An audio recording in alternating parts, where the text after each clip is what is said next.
Admission open now.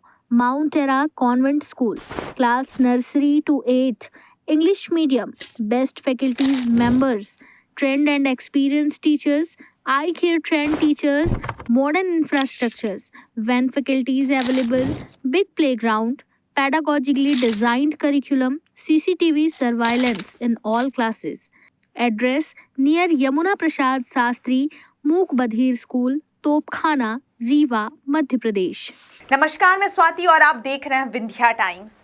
Rewa जिले में मोदी की गारंटी आकांक्षा संग्रहण का भाजपा जिला अध्यक्ष डॉक्टर अजय सिंह ने शुभारंभ किया है। हम आपको बता दें कि हरी झंडी दिखाकर रथों को रवाना किया गया है। जानकारी के मुताबिक बताते चलें कि विकसित भारत मोदी की गारंटी आकांक्षा संग्रहण के शुभारंभ अवसर पर भाजपा कार्यालय अटल कुंज में आयोजित पत्रकार वार्ता को संबोधित करते हुए जिलाध्यक्ष डॉक्टर अजय सिंह ने कहा कि विकसित भारत मोदी की गारंटी है। इस हेतु भारतीय जनता पार्टी द्वारा पूरे देश में आकांक्षा संग्रहण के माध्यम से जनता का सुझाव लिया जा रहा है। इसी क्रम में आज रीवा जिले में आकांक्षा संग्रहण कार्यक्रम का शुभारंभ किया जा रहा है, जिसके माध्यम से 2 वैन जिले के सभी विकास खंडों, नगर पंचायतों एवं चौराहों पर जाएंगी एवं सुझाव पेटी जनता के बीच रखी जाएगी व उनसे विकसित भारत बनाने के लिए उनको अपने सुझाव विचार देने के लिए आग्रह किया जाएगा। जिला रीवा के द्वारा आयोजित इस अति महत्वपूर्ण पत्रकार वार्ता में हमारे रीवा के सभी पत्रकार बंधुओं का भारतीय जनता पार्टी मध्य प्रदेश के द्वारा विगत दिनों विकसित भारत मोदी की गारंटी, मोदी की गारंटी ही गारंटी होने की पूरी होने की गारंटी।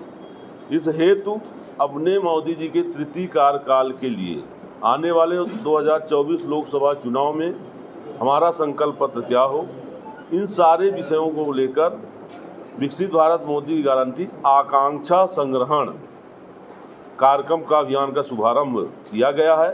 उस अभियान और उस कैंपेन का आज हम आप सबके सामने शुभारंभ कर रहे हैं। इस कैंपेन के माध्यम से रीवा जिले और रीवा जिले के साथ ही लोकसभा के मऊगंज जिले में भी समूचे जिले में हमारे जो 2 वीडियो वैन और उसके साथ ही ये आपके सामने है, ये हमारी पेटियां जिला कार्यालय के, सभी विधानसभा कार्यालयों के और भारतीय जनता पार्टी के प्रमुख कार्यकर्ता पदाधिकारी सभी मतदान केंद्रों तक जाएंगे और लोगों से उनकी आकांक्षाएं क्या हैं, विकसित भारत बनाने के लिए उनके सुझाव क्या हैं, उनका संग्रहण किया जाएगा।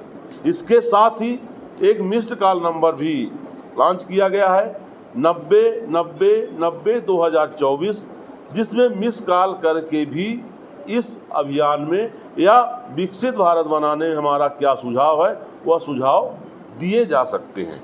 तो आज इस अवसर पर मैं आप सबके सामने इस अभियान को लॉन्च कर रहा हूं। साथ ही आप सबसे भी एक आग्रह करना चाहता हूं, क्योंकि समाज का एक प्रमुख स्तंभ मीडिया जगत भी है। मीडिया जगत और ही अच्छे सुझाव दे सकता है विकसित भारत बनाने में, भारत को विश्व गुरु बनाने में, भारत को वैश्विक परिदृश्य में एक टॉप पे पहुंचाने के लिए क्या करना चाहिए, हमारा क्या मिशन होना चाहिए, हमारा क्या संकल्प पत्र होना चाहिए। मिस्ड कॉल के माध्यम से आप लोगों से भी सुझाव आमंत्रित हैं और मैं चाहूँगा कि आप लोग भी इसमें अपने सुझाव प्रदान करें। ये कब से कब तक, आज से जैसे आपने लॉन्च किया, कब तक चलेगा? ये 15 तारीख तक, आगामी 15 मार्च तक जिले के सभी रीवा जिले के 1496 मतदान केंद्र, 9 नगर पंचायत, 6 जनपद मुख्यालय, रीवा नगर निगम का मुख्यालय और इसके साथ ही पंचायत और बड़े केंद्रों तक हमारी वैन, हमारी ये पेटियां और इसके साथ ही अभी हम लोकसभा स्तर की बात करें, लोकसभा चुनाव सामने है, लोकसभा का घोषणा पत्र है, तो मऊगंज जिले में भी जो हमारे 514 मतदान केंद्र हैं, 3 जनपद हैं, 3 नगर पंचायत हैं, जिला मुख्यालय है, इसके साथ जो बड़े कस्बे हैं वहाँ हर जगह हमारी ये वैन जाएंगी और लोगों से सुझाव का आग्रह करेंगी। सुझाव के 2 माध्यम, जैसा मैंने बताया, आप लिखित में भी अपने सुझाव इस पेटी के माध्यम दे सकते हैं और 90 90 90 2024 में मिस कॉल करके भी ये सुझाव दे सकते हैं और निश्चित तौर पर इन्हीं जनता से प्राप्त सुझावों के आधार पर ही भारतीय जनता पार्टी के द्वारा अपना संकल्प पत्र तैयार किया जाएगा। निश्चित तौर पर मैंने पहले ही कहा कि तृतीय कार्यकाल के लिए, तृतीय कार्यकाल में निश्चित तौर पर जिस तरह से पहले 2 कार्यकाल माननीय मोदी जी के हुए हैं, इन 10 सालों के अंदर अगर मैं उसकी बात करना शुरू करूंगा तो चाहे आप जिस क्षेत्र की बात करें, वैश्विक परिदृश्य की बात करें, रक्षा क्षेत्र की बात करें, गरीब कल्याण की बात करें, किसी भी इंफ्रास्ट्रक्चर की बात करें, हर क्षेत्र में जिस तरह एक डायनेमिक परिवर्तन आया है या किसी से छिपा नहीं है। अब जो आगे बचा तीसरा कार्यकाल, हम उसको भारत को विश्व गुरु में प्रतिस्थापित करने के लिए पूरी भारतीय जनता पार्टी का नेतृत्व और माननीय प्रधानमंत्री नरेंद्र मोदी के नेतृत्व में हमारी केंद्र की सरकार लगेगी कि हम जो तीसरा कार्यकाल जनता देने जा रही है, और निश्चित तौर पर पूर्ण विश्वास है जनता मोदी जी को तीसरी बार प्रधानमंत्री बना रही है, तो जनता की जो आकांक्षाएं हैं, इसीलिए हमने इस अभियान को नाम दिया जन आकांक्षा संग्रहण 90-90-2024।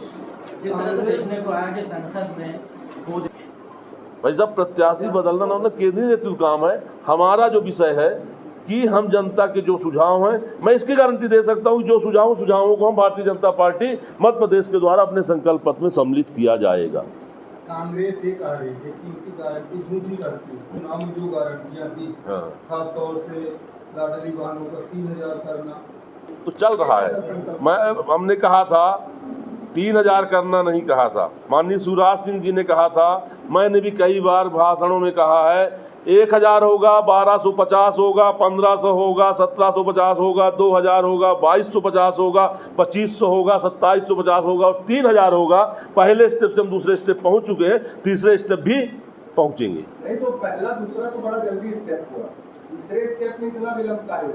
चुनाव है आज, अभी कर देंगे तो आप ही कहेंगे कि लोकसभा चुनाव इसलिए दे रहे हैं, आप ही कहेंगे कि लोकसभा चुनाव इसलिए दे रहे हैं, इसलिए चुनाव हो जाए, चुनाव के बाद तीसरा भी होगा। हाँ, देखिए पेट्रोल के लिए, देखिए यहाँ पे आप सब समाज के प्रबुद्ध वर्ग बैठे हैं, पेट्रोल और पेट्रोलियम पदार्थों का रेट निर्धारण मार्केट पे, अंतर्राष्ट्रीय मार्केट के आधार पर कर दिया गया है। यह आपको भी मालूम है, हमको भी मालूम है। अंतर्राष्ट्रीय मार्केट में रेट गिरे होंगे तो रेट गिर गया है निश्चित तौर पर।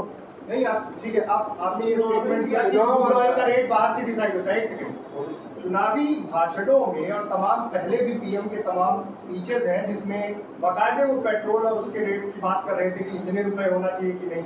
इतना फ्लक्चुएशन वो पहले बता चुके हैं, इतना नीचे कर देंगे, इसीलिए डिमांड उठती है कि भाई कम करिए। अब जब आपने कहा था तो कम हुआ, तो आप ही तो बताया कि 100 रुपये हुआ। अरे फिर वही बात है, आप ही ने अभी कहा 100 रुपये कम हुआ नहीं। एक सेकंड, कम होता है तो दिक्कत, बढ़ता है तो दिक्कत। कम हुआ कैसे कम हो गया, बढ़ गया कैसे बढ़ गया? अरे भाई साहब, कम हुआ ना। आप बात मत पलटिए। नहीं, मैं बात बिल्कुल भी नहीं पलट रहा हूँ। बात सीधी सी है कि महंगाई का जो स्टेटस है, आप समझिए बात को। हाँ। इस चीज को लेके प्राइम मिनिस्टर से लेके तत्कालीन पहले राष्ट्रीय अध्यक्ष अमित शाह जी, सबके जो पब्लिक डोमेन में भाषण है वो सबके पास है। बाकायदे उन्होंने बताया इतने रुपए लीटर हो जाएगा, ये हो जाएगा, सारी चीजें। उन चीजों का जिक्र तमाम प्रेस कॉन्फ्रेंसेस में नहीं होगा।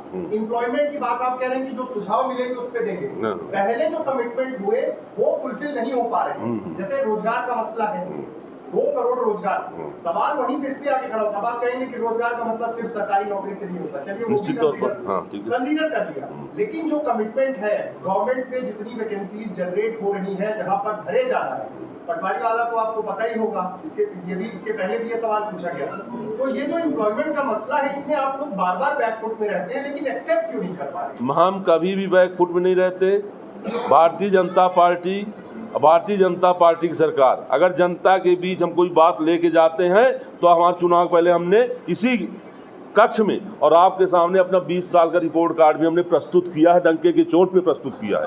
आपको अनएम्प्लॉयमेंट दिख रहा है, आप रीवा के रहने वाले, रीवा से इलाहाबाद जाते हुए कभी पहले नहीं दिखा, रीवा से बनारस जाते हुए नहीं दिखा, लहराती फसलें नहीं दिख रही, लहराती नहर नहीं दिख रही, हवाई अड्डा नहीं दिख रहा, सुपर हॉस्पिटल नहीं दिख रहा, ये सब नहीं दिख रहा है। ये सब दिख रहा है ना? नहीं, एक सेकंड, उसी बेसिस पे वोट हाँ, क्यों नहीं दिख रहा है? हाँ दिख रहा है ना। गवर्नमेंट की कर रहे हैं। हाँ, अब हम आ रहे हैं, हम उसमें भी आ रहे हैं। ये सारी चीजें जब हो रही हैं तो मेरा आंसर आपने खुद दिया। एम्प्लॉयमेंट से अर्थ सिर्फ शासकीय नौकरी से नहीं है, मैं ये बार बार कहता हूँ और आज फिर कह रहा हूँ। एम्प्लॉयमेंट से इस तरह है कि हमारा जीवन स्तर उठना चाहिए, हमारे जीविकोपार्जन के साधन बढ़ने चाहिए। और ये जो मैं सब बता रहा हूँ, अगर रीवा में आप चौराहा चलिए यहाँ से रेलवे स्टेशन से और नए बस स्टैंड तक जाइए, जो दिल्ली, भोपाल और आपके जबलपुर, इंदौर में शोरूम, वो सारे शोरूम रीवा में हैं। इसमें रोजगार करने कोई विदेश का आ रहा है? इसमें जो काम कर रहे हैं वो काम नहीं कर रहे हैं। आज जो नए नए उद्योग धंधे खुल रहे हैं वो काम नहीं कर रहे हैं, उससे आय का सोर्स नहीं बढ़ रहा। रीवा जिले में अगर एक दिन में 10,000 5,000 मोटरसाइकिल 4 व्हीलर खरीदी जाते, डबल हो चुका है।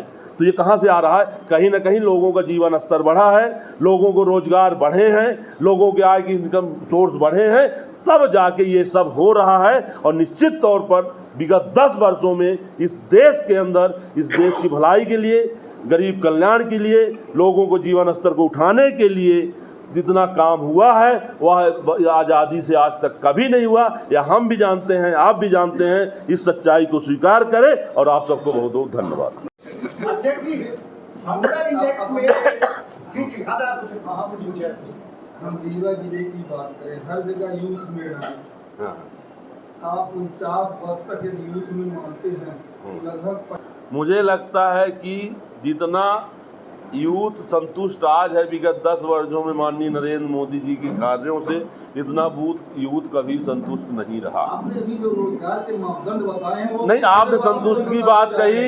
आप युवाओं के बीच जाइए, जितना युवा जितना समय पर कितने लोगों की नौकरियां गई वो कहाँ है पता है? आप साहब, कोरोना की बात आप कर रहे हैं माननीय जी, इसके पहले भी महामारी आई हैं। उन महामारियों में क्या हुआ है और इस महामारी में क्या हुआ है, 1 साल के अंदर हमने को गर्व होना चाहिए। 1 साल के अंदर हमने 2 टीके दिए हैं। इसके पहले महामारी आई तो हम दूसरों पे डिपेंड थे। आपने हेलीकॉप्टर में ऑक्सीजन के टैंकर जोड़ते हुए आपने देखा है। सुनिए, अभी भी 80 करोड़ लोगों को मुफ्त राशन, 80 करोड़ लोगों को मुफ्त राशन अभी भी दिया जा रहा है कि हिंदुस्तान के अंदर कोई भूखा न सोने पाए, कोई बिना इलाज का रहने पाए। ये है मोदी सरकार और ये है मोदी की गारंटी, ये है मोदी की गारंटी। आप बड़े गर्व से बोलते हैं। एक मिनट इसमें थोड़ा सा ये भी जो हाँ। आपने 80 करोड़ की बात तो कर दिया। रीवा की तस्वीर और तकदीर को बदल दिया। हाँ। जो देश की जीडीपी हाँ। उस पर भी थोड़ा सा प्रकाश डालें तो मुझे लगता है, या अगर इस सब्जेक्ट के बाहर की बात है तो मुझे लगता है कि देश की जीडीपी के बारे में चर्चा करने के लिए मुझे लगता है बहुत है। और रोज समाचार पत्र के माध्यम से आप ही सबके माध्यम से हम देख रहे हैं, आप ही सबके माध्यम से देख रहे हैं कि दुनिया के अंदर सबसे तेजी से ग्रोइंग जीडीपी है तो अपने हिंदुस्तान की है, अपने भारत की है। ये हम सब आप ही के माध्यम से हम देखते हैं। अध्यक्ष जी, 80 करोड़ लोगों को राशन दे रहे हैं आप, मुफ्त में राशन। अभी हम 2-3 दिन रात फिर बैठेंगे। अभी तो आज ये मेरा कैंपेन लॉन्च हो रहा है। इस कैंपेन की लॉन्चिंग में आप सबका बहुत स्वागत, बहुत धन्यवाद। क्वेश्चन बहुत छोटा सा है। चलिए 5 ट्रिलियन इकोनॉमी टारगेट खबर चल जाएगी। अनिल भाई साहब आए और आप उठ गए। बैठ जाइए। अध्यक्ष जी, 5 ट्रिलियन इकोनॉमी की ओर हमको बढ़ना है, देश को बढ़ना है। प्रधानमंत्री बात ने बताया कि इतना विशाल व्यक्तित्व है, तीसरी आर्थिक शक्ति बनना है। 80 करोड़ लोगों को फ्री में राशन देना पड़ रहा, मतलब गरीबी का हंगर इंडेक्स जो है वो देश का अच्छा तो नहीं है। नहीं तो जिस तरह से महामारी आई और उस बीच में क्या करते नहीं, फिर आप यही कहते अमित भाई यही कहते हिंदुस्तान के अंदर भूख से लोग मर रहे हैं। आप ये कह रहे होते, फिर आप ये कह रहे होते। मैं हंगर इंडेक्स की बात कर रहा हूं, पलट रहे हैं। Admission open now. Mount Terra Convent School. Class nursery to 8. English medium. Best faculties members. Trained and experienced teachers. Eye care trained teachers. Modern infrastructures. Van faculties available. Big playground. Pedagogically designed curriculum. CCTV surveillance in all classes. Address near Yamuna Prasad Sastri Mook Badhir School, Topkhana, Rewa.